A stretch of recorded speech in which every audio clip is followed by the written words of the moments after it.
प्रेक्षकांनो नमस्कार. आपण पाहता मंडल न्यूज चॅनल. अमरावती महानगरपालिका निवडणूक 2026 ची रणधुमाळी आता अंतिम टप्प्यात पोहोचली असून आज आपल्यासोबत भाजप नेते तुषारजी भारती आहे, जे प्रभाग क्रमांक ड साईनगर मधून भाजपाचे अधिकृत उमेदवार आहे. सरांचा परिचय तर द्यायची गरज नाही, सर्व महाराष्ट्राला सरांचा परिचय आहे. सर, काय सांगाल या निवडणुकी संदर्भात? नाही, हे 9 वर्षानंतर निवडणूक होते, त्यामुळे जनतेमध्ये उत्साह आहे, कार्यकर्त्यांमध्ये पण उत्साह आहे की गेले 4 वर्ष झाले महानगरपालिकेमध्ये पदाधिकारी नव्हते, त्यामुळे अनेक कामं रखडली आहेत. त्यामुळे आपल्या जवळचा जिव्हाळ्याचा पक्ष आणि कार्यकर्ता निवडून देण्यासाठी लोक मोठ्या प्रमाणामध्ये आता कामाला लागली आहेत. तयारी कशी आहे? तयारी एकदम चांगली आहे. आमची बूथ लेवलची व्यवस्था पूर्ण झाली आहे. त्यानंतर प्रभागातले सगळे कार्यकर्ते मोठ्या प्रमाणामध्ये काम करतात आहे आणि आम्ही प्रत्यक्ष संपर्क याच्यावर आम्ही जोर दिला आहे आणि त्यांना भेटून त्यांना मी विनंती करतोय की भारतीय जनता पार्टीच्या उमेदवाराला तुम्ही प्रचंड मताधिक्याने निवडून द्या. म्हणजे थेट आपण मुद्द्यावर, मुख्य लढत कोणाशी आहे? एक तर साईनगर प्रभागामध्ये लढतच नाही आहे मुळात. कारण असं आहे की आम्ही ज्या पद्धतीने कामं केली आहे ना प्रभागामध्ये, त्यामुळे सगळीच लोक हा भारतीय जनता पार्टीच्या पाठीशी आहे. आणि काँग्रेसचे उमेदवार, राष्ट्रवादीचे उमेदवार, त्यानंतर BSPचे उमेदवार आमच्या इथे काम करतात आहे. आमच्या विरोधामध्ये उमेदवारच नाही. राहण्याच्या मुद्द्यावर काय सांगाल तुम्ही? नाही, तर तो विषय वरच्या लेवलचा आहे. माननीय देवेंद्रजी, माननीय बावनकुळे साहेब या संदर्भात बोलतील. तुम्ही काय म्हणणार या संदर्भात? नाही, मी एवढंच म्हणाल की आमची काही कोणाची लढतच नाही आहे. भारतीय जनता पार्टी मागच्या वर्षीच्या मताचं रेकॉर्ड तोडेल. मागच्या वेळी मी 48% मतं घेतली होती, यावेळी आम्ही 52% मतं घेऊ. तुम्हाला असं वाटत नाही काय समोरची पार्टी तुमच्या विरोधात काम करत आहे? नाही, माझ्या विरोधातल्या लोकांना, जे विरोधकच आहे ना ते, त्यामुळे ते काम करणारच. तुमच्यावर पक्षानं कारवाई केली होती, समोरच्या पार्टीची कारवाईची अपेक्षा आहे तुमच्या? तुम्ही जेव्हा पक्षाच्या विरोधात, आता तर मी माझ्या विरोधात कोण आहे याच्यापेक्षा माझ्या सोबत कोण आहे याच्यावर माझा दृढ विश्वास आहे. आणि माझ्यासमोर कार्यकर्त्यांची फळी आहे. देवेंद्रजी आहेत. देवेंद्रजी इथे आले असताना त्यांना ज्या वेळेला एका मीडियावाल्याने प्रश्न केला, त्यांनी सांगितले तुषार भारतीला आम्ही निवडून आणू. त्यामुळे देवेंद्रजी, बावनकुळे साहेब हे सगळी माझ्या पाठीशी खंबीरपणे उभे आहेत. जनता जनार्दन माझ्या पाठीशी. मुख्यमंत्री साहेबांनी तुमच्या घरी सदिच्छा भेट दिली होती, त्यानंतर काही वेगळं वातावरण निर्माण झालं की ऑलरेडीच वेगळं होतं? देवेंद्रजी आल्यामुळे तर जनतेमध्ये एक उत्साह आला की तुषार भारती यांच्या पाठीशी आणि साईनगरच्या जे उमेदवार राहतील त्यांच्या पाठीशी देवेंद्रजी आहेत, म्हणजे मुख्यमंत्री आहेत. त्यामुळे विकासाच्या दृष्टीने देवेंद्रजी नेहमी पॉझिटिव्ह असल्याने अमरावतीची जनता, साईनगरची जनता एकदम खुश झाली त्या निमित्ताने. सर, आतापर्यंत तुम्ही तुमच्या प्रभागात कोणकोणते विकास कामं केले? सगळ्यात पहिला म्हणजे मी रस्त्याचं जाळं विणलं. मी माझ्या प्रभागातल्या नागरिकांना सांगू इच्छितो तुमच्या माध्यमाने की पहिले मी त्यांना सांगितलं होतं, ज्यावेळेला मी 2012ला निवडून आलो त्यावेळी भयंकर खराब प्रभाग होता. आम्ही त्यावेळी सगळ्यांना डांबरीकरण दिलं, मोटरेबल रोड दिले. मी त्यांना सांगितलं की 5 वर्ष आपण डांबरीकरणाकडे जाऊ.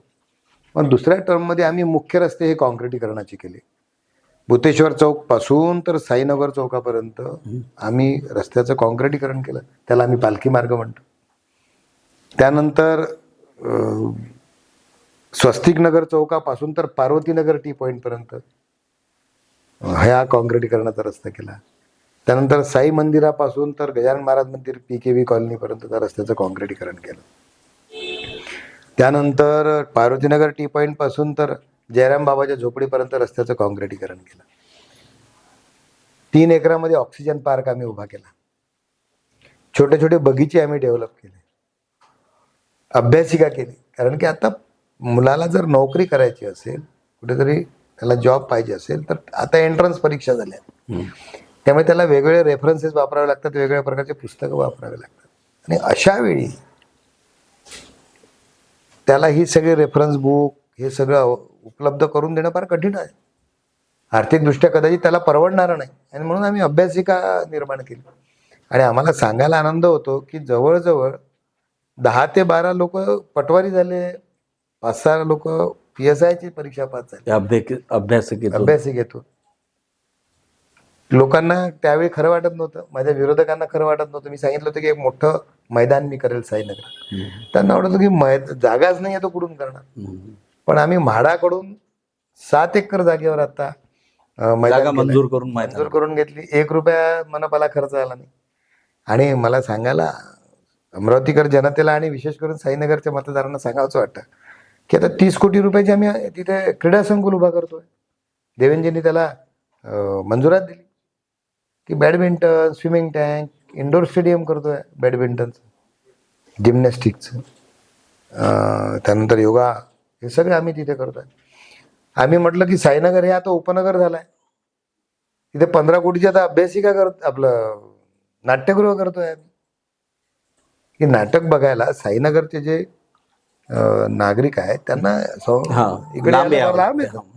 आणि म्हणून आम्ही तिथे नाट्यगृह उभं करतोय. आशिष शेलार साहेब आणि आम्ही सोबत ABVPचं काम करत असल्याने त्यांना ती कन्सेप्ट पटली. त्यांनी म्हटलं ताबडतोब की प्रस्ताव पाठवा. आता मनपाचा प्रस्ताव केलाय, त्यामुळे ते 15 कोटीचं नाट्यगृह उभं राहील. आणि महत्वाचा भाग म्हणजे आम्ही आता माझ्या गुरुकुल क्रीडा अकॅडमीचे माझे आर्चरीचे मुलं एशियन गेम खेळायला जातात. त्यामुळे असं मी विरंगुळा केंद्र ज्येष्ठ नागरिकांना पियुष गोयल साहेबांच्या निधीमधून आम्ही नाट्यगृह उभं केलं, पाण्याच्या टाक्या मंजूर केल्या साईनगरामध्ये. आणि म्हणून अनेक कामं मोठी मोठी आम्ही केली. प्रभागातच नाही, आम्ही इथे शिवटेकडीवर शिवसृष्टीसाठी मी 3 कोटी रुपये आणले. त्यामुळे प्रभागाचं डेव्हलपमेंट करत असताना ते सर्वंकष झालं पाहिजे, सर्वव्यापी झालं पाहिजे, याचा आम्ही विचार केला. सर, सोशल मीडिया असो किंवा चर्चा असो, सर्वात जादा तुमचा प्रभाग सध्या चर्चेत आहे. इन्फ्लुएन्सर झाले, म्हणजे काही आपण इन्स्टा झालं कशावर पाहिलं, तर या संदर्भात काय म्हणणार? नाही, साईनगर हा जो आहे ना, खरं पाहिलं तर हा प्रभाग हा युनिक आहे.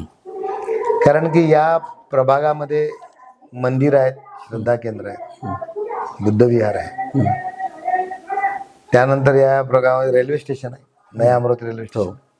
याच प्रभागामध्ये MIDC आहे, सातुर्णा MIDC. याच प्रभागामध्ये CA भवन आहे, चार्टर्ड अकाउंटंट जे निर्माण होतात त्यांना क्लासेसचं तिथे मोठं सेंटर आहे. पूर्ण देशभरातून तिथे गायडन्स चालतं. त्यामुळे साईनगरामध्ये आता आम्ही चेतन गावंडे माझ्यासोबतला महापौर होता, आम्ही सभागृह नेता होतो, स्टँडिंग चेअरमन होतो. त्यामुळे डेव्हलपमेंटचं जे मॉडेल आहे ते साईनगर आहे. आम्ही रस्ते केले, आम्ही बगीचे केले, आम्ही ऑक्सिजन पार्क केला, आम्ही ज्येष्ठ नागरिकांसाठी विरंगुळा केलं, आम्ही अभ्यासिका केली, आम्ही क्रिकेटचं मैदान केलं खेळण्यासाठी, आम्ही नाट्यगृह करतोय.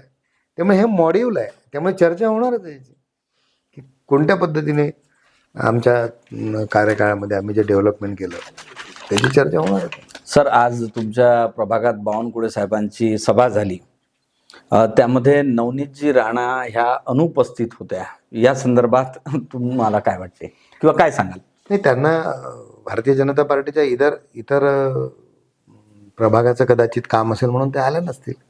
कारण की आजच्या सभेमध्ये काय झालं आहे की भारतीय जनता पार्टीची एक सिस्टीम आहे की प्रत्येकाकडे एक प्रभाग दिला आहे, प्रत्येकाकडे काम दिलेलं आहे. आणि निवडणुकीच्या काळामध्ये ज्याला जे काम दिलं आहे ते काम तो माणूस करतो. त्यामुळे कदाचित त्यांना एखाद्या प्रभागाच्या सभेची त्या जबाबदारी दिली असेल. ॲट ए टाइम सगळेच लोक एका प्रभागात पोहोचू शकत नाही, डायसवर जाणे आणि तर ते पॉसिबल नसतं. त्यामुळे त्यांना कुठली दुसरी जबाबदारी दिली असेल, अन्यथा ते आले असते. या संदर्भात तुमची चर्चा झाली का त्यांच्यासोबत? नाही, माझी काही चर्चा झाली नाही. कारण की मी नाही, एक उमेदवार म्हणून शुभेच्छा असं नाही तसं काही झालं नाही. आणि त्यांच्या शुभेच्छा तर असतीलच माझ्या पाठीशी. सर, मतदारांना काय आव्हान करणार आणि काय सांगू शकतो? मी अमरावती शहराच्या सर्व मतदारांना आणि तसंच साईनगरच्या सर्व मतदारांना हे विनंती करतो की जे सरकार, जो पक्ष केंद्रामध्ये आहे, जो पक्ष राज्यामध्ये आहे, तोच पक्ष महानगरपालिकेत असला पाहिजे आणि त्याच पक्षाचा प्रतिनिधी हा प्रभागात असला पाहिजे. याचं कारण असं आहे की जो निधी येणार आहे आता, आणि देवेंद्रजींनी काही दिवशी ज्या वेळेला त्यांचा रोड शो झाला आणि समारोप साईनगरात झाला, त्या पत्रकार परिषदेमध्ये संबोधताना त्यांनी सांगितलं की आता आमचा पूर्ण फोकस हा अमरावती शहराकडे आहे. आता अमरावती शहराचं डेव्हलपमेंट आम्ही करणार आहे. त्यामुळे जो निधी येणार आहे तो आपल्या प्रभागात जास्तीत जास्त आला पाहिजे. याच्यासाठी आपल्या ठिकाणी असलेले भारतीय जनता पार्टीचे उमेदवारांना निवडून आणा आणि ज्या ज्या ठिकाणी समर्थन दिलेलं आहे त्या समर्थित नगरसेवकांना तुम्ही निवडून द्या आणि एक स्वच्छ, सुंदर, विकसित शहर करायसाठी भारतीय जनता पार्टीच्या कमळ चिन्हाला तुम्ही निवडून द्या. तुम्हाला अपेक्षित असलेलं शहर, जनतेला अपेक्षित असलेला प्रभाग आणि जनतेला अपेक्षित असलेली आपली स्वतःची कॉलनी ही झाल्याशिवाय राहणार नाही. सर, तुम्ही भाजपाचे नेते आहात. अनेक वर्षांचा तुमचा महानगरपालिकेत काम करण्याचा दांडगा अनुभव आहे. सोबतच तुम्ही अनेक पदही उपभोगली. तर तुमच्या मते नगरसेवक कसा असला पाहिजे? मी म्हणजे तुमचाच प्रभाग नाही, अदरही आणि मतदारांनी काय पाहून मत मारलं पाहिजे? मतदारांनी पहिले पक्ष बघितला पाहिजे. बरोबर. की तो पक्ष कुठल्या विचाराचा आहे, कुठल्या विचारसरणीचा आहे. दुसरं, तो पक्ष सत्तेत असल्यावर त्यांनी काय काय डेव्हलपमेंट केलं आहे. तिसरं, त्या पक्षाचं सरकार मनपात आल्यावर आतापर्यंत त्यांनी केलेली कामं काय असली पाहिजे. आणि चौथं, नगरसेवक हा इतका महत्त्वाचा घटक आहे की तो गुन्हेगार प्रवृत्तीचा नसावा. सत्तेतून पैसा आणि पैशातून सत्ता हे त्याचं ब्रीदवाक्य नसावं. आणि काही लोक आपलं कंत्राटात केलेले काळेबिरे प्रकरणं वाचवण्यासाठी त्यांना सत्तेमध्ये जायचं आहे, त्यांना मनपामध्ये जायचं आहे. त्यामुळे अशी माणसं ओळखली पाहिजे आणि त्यांना धडा शिकवण्यासाठी आणि ज्यांचं प्रामाणिकपणे काम करण्याचा हेतू आहे, ज्यांनी प्रामाणिकपणे काम केलं आहे, आणि अत्यंत महत्त्वाचा भाग म्हणजे की ज्याला प्रश्न विचारण्याची एक सिस्टीम डेव्हलप आहे. भारतीय जनता पार्टीमध्ये एक सिस्टीम आहे की त्यांनी चुकीचं काम केलं त्याला वरतून विचारणं होते की तू हे काय केलं. तर अशा पक्षाचा उमेदवार तुम्ही निवडून द्यावा, या पद्धतीने मला असं वाटते. सर, तुम्ही बोलता बोलता तिथपर्यंत आले म्हणजे प्रश्नातच, तर तो मला लक्षात आलं. ते तुमच्या अपोजिटमध्ये जे उमेदवार आहेत त्या संदर्भात तुम्ही कोर्टामध्ये गेले होते. काय प्रकरण आहे, काय सांगणार मतदारांना? काय झालं आहे की मी माझ्या विरोधात जे उमेदवार आहे ते कंत्राटदार आहे महानगरपालिका. त्यांचं वेगवेगळ्या प्रकारचं कंत्राट चालतात. स्वच्छतेचा कंत्राटमध्ये ते प्रत्यक्ष अप्रत्यक्षरित्या आहेत. मॅनपॉवर सप्लायमध्ये ते प्रत्यक्ष अप्रत्यक्षरित्या आहेत. त्यानंतर त्यांनी काही रस्त्याची कंत्राटं घेतली. त्यात एक नियम असा आहे की जो लाभार्थी आहे मनपाचा त्याला निवडणुकीत उभं राहता येत नाही. म्हणजे जे ठेकेदार आहे ते यामध्ये येऊ शकतो. त्यांना जर निवडणूक लढायची असेल तर तो कंत्राट लाईव्ह नको, पद सोडावं लागणार. समजा उदाहरणार्थ कंत्राट जर एखाद्याचं लाईव्ह आहे तर त्याला राहता येत नाही. माझी पाहिजे, माझी पाहिजे, ते तो कंत्राट संपलेला पाहिजे. मग याचं एक कारण, एक ज्या मुद्द्यावर मी याच्यात गेलो होतो त्या मुद्दा असा आहे की महानगरपालिकेचं जर निधीचं काम असेल तर त्याला डिफेक्ट लायबिलिटीज हा 1 वर्षाचा असतो आणि जिल्हा नियोजनचा असेल तर त्याला डिफेक्ट लायबिलिटीज हा 3 वर्षाचा असतो. डिफेक्ट लायबिलिटीज हा कंत्राटाचाच एक पार्ट आहे आणि महत्वाचा आहे. जोपर्यंत तो डिफेक्ट लायबिलिटीचा पिरियड चालू असतो तोपर्यंत ते कंत्राट लाईव्ह असतं. आणि यांनी काय केलं की यांनी आचारसंहिता लागल्यावर 17 तारखेला त्यांनी आपलं लायसन हे सरेंडर केलं. हम्म. पण लायसन्स सरेंडर केलं ते कशासाठी, नवीन कॉन्ट्रॅक्ट घेऊन आहे म्हणून. पण जुना जो कंत्राट आहे ते कंत्राट तर लाईव्ह आहे, चालूच आहे समजा चालूच ते काम. आहे. हा. मग आम्ही आर कडे तक्रार केली. हम्म. आरोच्या लक्षात नाही आलं, कारण की तो महसूलचा एसडीओ आहे, त्याला हे कंत्राट हे टेक्निकल बाबी माहिती नाही. हम्म. मग त्यांनी काय केलं की त्यांनी महानगरपालिकेच्या आयुक्तांना एक पत्र दिलं की तुम्ही आम्हाला याच्यात मार्गदर्शन करा. हम्म. आणि मार्गदर्शन जे आलं धर्माधिकारी साहेबांचं, हम्म. त्यांनी स्पष्ट लिहिलेलं आहे की यांचं कंत्राट लाईव्ह आहे, त्यामुळे हे उभे राहू शकत नाही. आणि तो अहवाल यायच्या अगोदरच त्यांनी त्यांना स्टँड केला. आणि त्यांनी त्या दिवशीच्या एका वृत्तवाहिनीच्या लाईव्ह डिस्कशनमध्ये मान्य केलं की आम्ही काली कंत्राटदार पाहिली ते क्लिप. आज हे कंत्राट आहे. तुम्ही त्यावर अभिनंदनही केलं. केलं हो. किंवा बरं झालं की तुम्ही हे म्हटलं, हो. कारण की तुम्ही हो. जनतेला सांगितलं की म्हणजे ही उर्मटपणा जो आहे ना, हम्म. किंवा मी आहे, काले होतो ना आजही आहे, हे नागरिकांना चालत नाही दादा. आणि आम्ही कुठल्या मुद्द्यावर गेलो, हम्म. ज्या घटनेमध्ये दिलेलं आहे, बाबासाहेब आंबेडकरांनी ज्या घटनेमध्ये निवडणुका कशा घ्याव्यात आणि त्या निवडणुकीच्या अंतर्गत स्थानिक स्वराज्य संस्थेच्या निवडणुका कशा घ्याव्यात, हे ज्या गाईडलाईन दिल्या आहे त्याच्या आधारावर गेलो आहे. आणि म्हणून माझी अशी त्यावेळेची धारणा होती की बाबा तो निर्णय होईल. त्यामुळे तो निर्णय झाला नाही, फेटाळून लावला रिटर्निंग ऑफिसर. मग आम्ही हायकोर्टात गेलो. तर हायकोर्टाने आम्हाला असं सांगितलं की बा हे आम्ही तुमचं सगळं ऐकून घेतो, आम्ही तुमचंही ऐकतो, त्यांचंही ऐकतो, आणि नंतर आम्ही निर्णय देतो. आणि साधारणतः निवडणूक प्रोसेस ही थांबत नाही. बरोबर. आणि म्हणून मग आम्ही म्हटलं की जनतेच्या कोर्टात जाऊ. आणि जनतेला माहिती आहे की कोण कंत्राटदार आहे आणि कोण खऱ्या अर्थाने सेवक आहे. आणि तो असं प्रकरण होतं ते. आणि आजही या क्षणी ते कंत्राटदार आहेत, ही जनतेला माहिती आहे आणि ते त्यांनी मान्यही केलं आहे. सर, तुम्ही सभापती होते, आता सरकार तुमची जर बसली मनपामध्ये, तुम्हाला निश्चितच ठराविक पद मिळणार आहे, तर तुम्ही आपल्या अमरावती शहराचा कशा प्रकारे विकास करणार, काय सांगणार? नाही, मला पद मिळो नाही मिळो, मी पदासाठी कामच नाही केलं. कारण की आम्ही लहानपणापासून या संघ विचारात, विद्यार्थी परिषद, मग युवा मोर्चा आणि भाजप, आम्हाला पद मिळेल म्हणून आम्ही कामच नाही केलं. आम्ही विचाराने काम केलंय.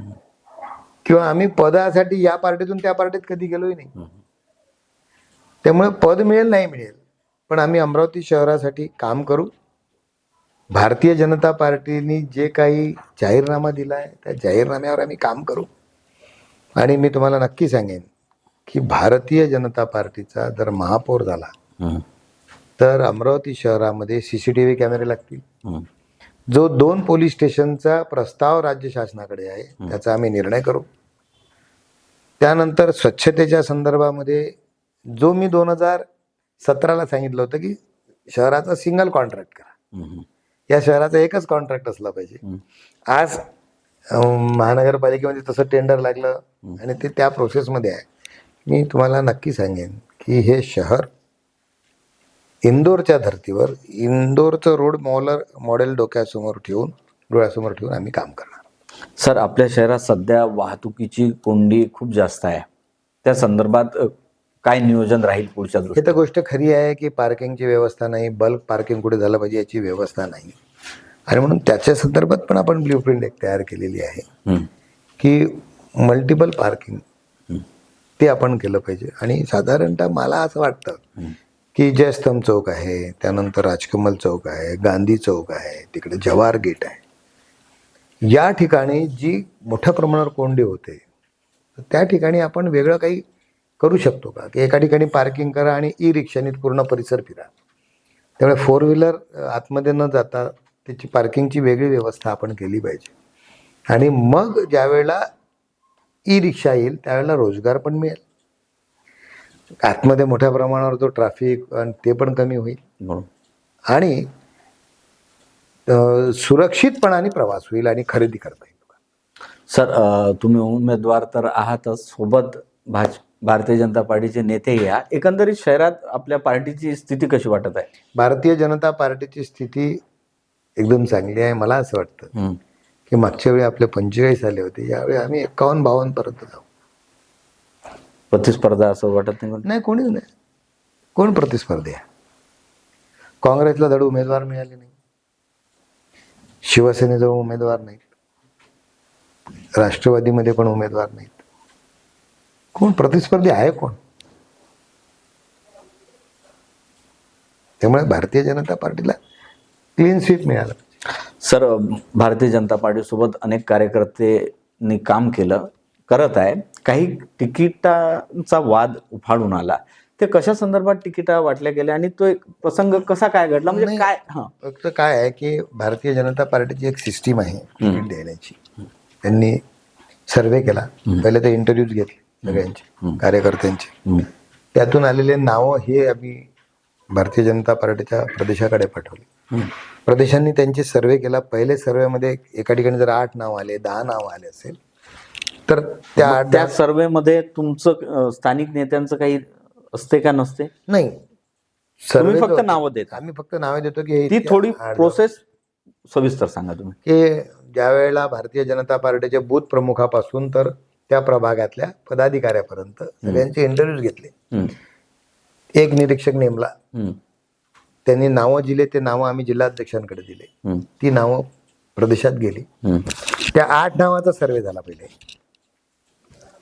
ते टीम वेगळी, ते प्रदेशात त्यांनी एजन्सीज केल्या. एजन्सीजनी सर्वे केला आणि त्या सर्वेत नंतर जे नावं आली, 3 नावं आली, त्यांची आमच्याशी म्हणजे कोर कमिटीशी त्यांनी डिस्कशन केलं आणि पुन्हा त्या 3 जणांचा सर्वे झाला. तुम्ही शिक्कामोर्तब केल्यानंतरही? नाही, आम्ही सांगितलं की हे 3 ठीक आहे, हे ठीक आहे, यातले हे 2 बरे वाटतात. आणि मग त्यांचा सर्वे झाला आणि त्यांच्या सर्वेवर तो निर्णय झाला. त्यामुळे कोर कमिटीने फक्त व्यक्तीवर डिस्कशन केलं.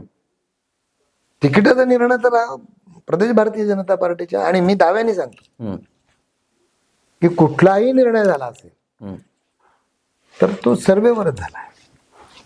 स्थानिक लोकांचं म्हणजे जे त्यांचं मत, ते आरडा कसं आहे की आमच्या इथे आपल्या इथे जर तिकिटाचं वाटप नीट झालं नसेल तर एक सिस्टीम आहे आपली की नाराजी व्यक्त करण्याची. पण काही ठिकाणी थोडस ओव्हर एक्साइट झाल्याने तो झाला वाद. पण लोकांना माहिती आहे की पक्षामध्ये एक सिस्टीम लागलेली आहे, त्या सिस्टीमच्या वर्षावर निर्णय होतात. सर, शेवटला प्रश्न, म्हणजे प्रश्नापेक्षा मतदारांना साईनगरच्या तुमच्या काय आवाहन करणार? बस आपण इथेच थांबूया. सगळ्या साईनगरातील सगळ्या मायबाप जनतेला माझी हात जोडून विनंती आहे की 4 वर्षापूर्वी आम्ही जो प्रभाग सोडला होता त्याची विकासाची वाटचाल पुन्हा जर पुढे करायची असेल आणि सांस्कृतिक साईनगर, सुदृढ साईनगर, स्वच्छ साईनगर आणि सुरक्षित साईनगर प्रभाग हा जर करायचा असेल तर आपण भारतीय जनता पार्टीच्या पाठीशी खंबीरपणे उभं राहावं. गुन्हेगारी, दादागिरी, मगरुरी ही मोडून काढण्यासाठी आणि एक स्वतःला प्राऊड वाटावं असा प्रभाग, मॉड्यूल प्रभाग निर्मितीसाठी तुम्ही भारतीय जनता पार्टीचे जे आमचे 4 उमेदवार आहेत, अ गटाकडून चेतन गावंडे आहे, ज्यांचं पहिल्या नंबरवर नाव आहे. ब गटामध्ये सरिताताई मालाणी आहे, त्यांचं 3 नंबरवर नाव आहे. क गटामध्ये लताताई देशमुख, त्यांचंही 3 नंबरवर नाव आहे. आणि ड मध्ये माझं 2 नंबरवर नाव आहे, तुषार भारतीय. ह्या सगळ्या 4ही नावासमोरील कमळाचं बटन दाबून आपण आम्हाला प्रचंड मताधिक्याने निवडून द्या. तुम्हाला अभिमान वाटेल अशा प्रकारचा प्रभागाची निर्मिती आम्ही करू. सर, एक शेवटला प्रश्न. तुम्ही साईनगरमध्ये आतापर्यंत जे कामं केले ते सांगितलेच, परंतु काय यानंतर करणार, काय डेव्हलपमेंट तुमच्या डोक्यात आहे हे पण मतदारांना काय सांगू इच्छिता? एक तर मला पोलीस स्टेशन पहिले अर्जंट आणायचं, कारण की पोलीस स्टेशनचं हद्द जी आहे त्यामध्ये इतके कॉलन्याज झालेले आहेत की पोलिसांना त्या ठिकाणी रात्री गस्त घालायला पण फार कठीण जातं. त्यामुळे पोलीस स्टेशनची निर्मिती केली तर पोलीस वाढेल, स्टाफ वाढेल, गाड्या वाढतील आणि ते सुरक्षित राहील. एक दुसरं प्रायोरिटी CCTV कॅमेराचं आहे आमचं, की AI बेस आधारित CCTV ते आपण करायचं आहे. दुसरं मला विषय असा आहे की ते कदाचित कोणाच्या ध्यानीमनी पण नसेल की मला इलेक्ट्रिकचं जे तक्रार निवारण केंद्र म्हणतो आपण लाईन गेल्यावर ते पण मला वाढवायचं आहे. कारण की MSCBच्या नियमामध्ये असं म्हणलेलं आहे की एका केंद्राला 16,000 कन्झ्युमर पाहिजे. साईनगरच्या नवाते सेंटरला 32,000 कनेक्शन आहेत आणि 1,000 कनेक्शन मागे एक वायरमन पाहिजे. त्यामुळे आम्हाला तसं 32,000 आहे तर 32 वायरमन पाहिजे. तिथे फक्त 11-12च आहे. तर मी आज साहेबांनी म्हटलं, साहेब म्हणले ठीक आहे आपण मंजूर करू, ते करू. आणि महत्त्वाचं म्हणजे अकोली सातुर्णा कन्हैया कुंच्या तिथला सातुर्णा MIDCला लागून आणि स्वाभिमान नगर या ठिकाणच्या PR कार्डचा विषय अत्यंत महत्त्वाचा आहे. त्यामुळे त्यांना घर बांधायला अडचण जातं, त्यांना वेगवेगळ्या योजनेचा लाभ मिळू शकत नाही. आणि म्हणून आज मी बावनकुळे साहेबांना विनंती केली असताना बावनकुळे साहेबांनी जाहीर केलं की 6 महिन्यामध्ये साईनगरच्या सर्व जे ह्या 3 वस्तीतले ज्यांना PR कार्ड मिळाला नाही त्यांना आम्ही PR कार्ड देऊ. एक महत्त्वाचा आणि गंभीर विषय आहे तो असा आहे की माझ्याकडे नवीन म्हाडा म्हणून आहे. नवीन म्हाडा, न्यू म्हाडा, बरोबर. तिथे फ्लॅट आहेत लोकांचे. अकोली. अकोली. ती सगळी लोक ही आर्थिकदृष्ट्या दुर्बल घटकामध्ये आणि त्या स्कीमच्या अंतर्गत त्यांना तिथे फ्लॅट मिळाला. 11.5 लाखाचा एक फ्लॅट आहे. त्यातले मोदीजींनी 2.5 लाख रुपये सबसिडी दिली. मग उरलेले जे 8 लाख आहेत बरोबर ते 8 लाख 9 लाख रुपये जमा करण्यासाठी त्यांना कुठल्याच बँकेने कर्ज दिलं नाही. कारण की ते काही तुम्ही सॅलरी ऑर्डर मधात हा प्रश्न उपस्थित केला. हो बरोबर. मी त्यावेळी म्हटलं होतं की मोदींनी दिलं आणि मायक्रो फायनान्सने लुटलं. बरोबर. हो. हे कुठून देतील बा, हे कुठून आणतील, हे कारण की मॉर्गेज त्यांना काही सॅलरी स्लिप नाही त्यांच्याजवळ. कारण की ते कुठे गव्हर्नमेंट सर्वंट नाही आहे. बरोबर. ते कुठल्या तरी गाडीवर ड्रायव्हर आहे, कुठेतरी गार्ड आहे, कुठेतरी मजुरी करतात, इस्त्रीचं दुकान आहे, टेलरिंगचं दुकान. मग त्यांना कुठल्याच बँकेने कर्ज न दिल्यामुळे ते मायक्रो फायनान्सकडे गेले. बरोबर. आता मायक्रो फायनान्सने 14% त्याला कर्ज दिलं. 14%. आणि चाराणीची मुर्गीचं तसं झालं. मग मी तिथे गेल्यावर मी फार व्यथित झालो. मी म्हटलं अरे मोदीजींनी दिलं हे तर लुटून राहिले मायक्रो फायनान्स. आणि म्हणून मी काही बँकेशी संपर्क केला आणि त्यांना सांगितलं की जसं मुंबईला डबेवाल्यांना कमी व्याजदरामध्ये कर्ज उपलब्ध करून दिलं तिथल्या बँकेने. एक 8-10 बँका एकत्र आल्या, त्यांनी ते क्लस्टर बनवलं आणि त्यांनी कमी व्याजदरात म्हटलं ते आपले देऊ शकतं. आणि म्हणून मी 2-3 बँकेशी संपर्क केला. TGSB बँकेशी केला, यवतमाळ अर्बन बँकेशी केला, अकोला अर्बन बँकेशी केला. त्यानंतर नागपूरची ती आशिष देशमुख साहेबांची बँक आहे, अरविंदो बँक, त्यांच्याशी संपर्क केला. आणि ते अंतिम टप्प्यात आहे. फक्त त्यांचं जी प्रोसेस फी आहे ती जवळजवळ 45,000 रुपये आहे. ती कमी करून ते 9-9.5% देण्यामध्ये आमची चर्चा सुरू आहे. आणि ते जर काम झालं तर मला अतिशय आनंद होईल की मी खऱ्या अर्थाने नागरिकांच्या दुःख दूर करण्याच्या कामामध्ये पडलो. सर आणखी काही मुद्दे मी विचारले नसेल तर काय सांगणार? नाही, काही नाही. बस मोदीजी, देवेंद्रजी यांचा पक्ष कमळ ते महानगरपालिकेमध्ये फुलवा, माझ्या प्रभागात फुलवा, एवढंच. तर प्रेक्षकांनो, हे होते आपल्यासोबत भाजप नेते तुषारजी भारतीय. सर, वेळातला वेळ काढून तुम्ही आम्हाला वेळ दिला त्याबद्दल धन्यवाद. थँक्यू. धन्यवाद.